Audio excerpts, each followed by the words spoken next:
లోతట్టు ప్రాంతాలన్నీ జలమయమయ్యాయి. ఒక్కసారిగా భారీ వర్షం కురవడంతో హైదరాబాద్లోని పలు ప్రాంతాలు రోడ్లు నీట మునిగిపోయాయి. ఒకసారి సెక్రటేరియట్ ప్రాంతం దగ్గర సిచ్యువేషన్ ఎలా ఉందో మా ప్రతినిధి ఎలేందర్ అందిస్తారు. ఎలేందర్, ప్రస్తుతం సెక్రటేరియట్ దగ్గర సిచ్యువేషన్ ఏంటి? ఏ మేర వర్షపాతం నమోదైంది? మరోవైపు ట్రాఫిక్ ఏమైనా ఇబ్బందులు కలుగుతున్నాయా? హోటల్ మేనేజ్మెంట్లో గ్లోబల్ కెరియర్ ప్లాన్ చేస్తున్నారా? అంతర్జాతీయ చదువు, ఫారెన్ జాబ్ ఛాన్స్ కోసం ఇండియా నంబర్ 1 హోటల్ స్కూల్ IIHMలో జాయిన్ అవ్వండి. రైట్, వర్షం ఊపందుకుందని చెప్పుకోవాలి.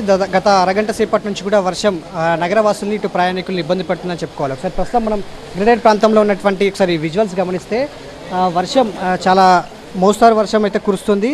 దాదాపుగా నిన్న మొన్నటి నుంచి దాదాపుగా ఎండ ఇబ్బంది పెట్టినటువంటి సమయంలో ఈ ఒక్కసారి వర్షం కూడా కొంత ఉపశమనం కలిగించినా కానీ మరోసారి నగరవాసులకు ఒక చేదు విషయం అని చెప్పుకోవాలి. ఎందుకంటే ఈ వర్షం దాదాపు మరొక గంట 2 గంటల పాటు ఈ వర్షం ఇట్లాగే కంటిన్యూ అవుతుంది అనేది వాతావరణ శాఖ ఒక అనౌన్స్మెంట్ అయితే చేసింది. ఈ నేపథ్యంలోనే ఇప్పటికే రోడ్లపై ఉన్నటువంటి వర్షపు నీరంతా కూడా ఏర్లై పారుతున్నటువంటి పరిస్థితి అయితే కనిపిస్తుంది. ఎక్కడికక్కడ లోతట్టు ప్రాంతాలు కూడా జలమయం అవుతున్నాయి. అదేవిధంగా ఎక్కువగా వాటర్ ఆగేటువంటి ప్రాంతాలు ఏవైతే ఉన్నాయో డౌన్లో ఉన్నటువంటి రోడ్డు ప్రాంతాలు కావచ్చు, కాలనీ ప్రాంతాలు అన్నీ కూడా వర్షంతో నిండిపోయినటువంటి పరిస్థితి.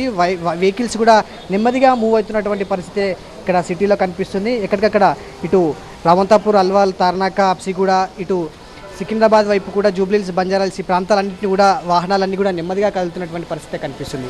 వర్షపు కొద్దిసేపు చిన్నగా పడినప్పటికీ కూడా ఒక మోస్తారు వర్షం పడుతున్నటువంటి నేపథ్యంలో ప్రయాణికులు కొంచెం జాగ్రత్తగా అవసరం ఉంటే తప్ప బయటికి రావాలి అనేది వాతావరణ శాఖ అధికారులు చెప్తున్నారు. అదేవిధంగా ఈ స్పీడ్, గాలి స్పీడ్ కూడా 30 నుంచి 40 కిలోమీటర్ల వేగంతో గాలి స్పీడ్ కూడా ఉండే అవకాశం ఉంది. సో ఇలాంటి వాతావరణమే మరొక 1-2 డేస్ కూడా కంటిన్యూ అయ్యే అవకాశం ఉంది. కాబట్టి నగరమే కాదు ఇటు రాష్ట్ర వ్యాప్తంగా కూడా వర్షాలు కూడా మోస్తారు వర్షాలు పడతాయని చెప్పి వాతావరణ శాఖ హెచ్చరికలు అయితే ఇస్తున్నటువంటి పరిస్థితి కనిపిస్తుంది.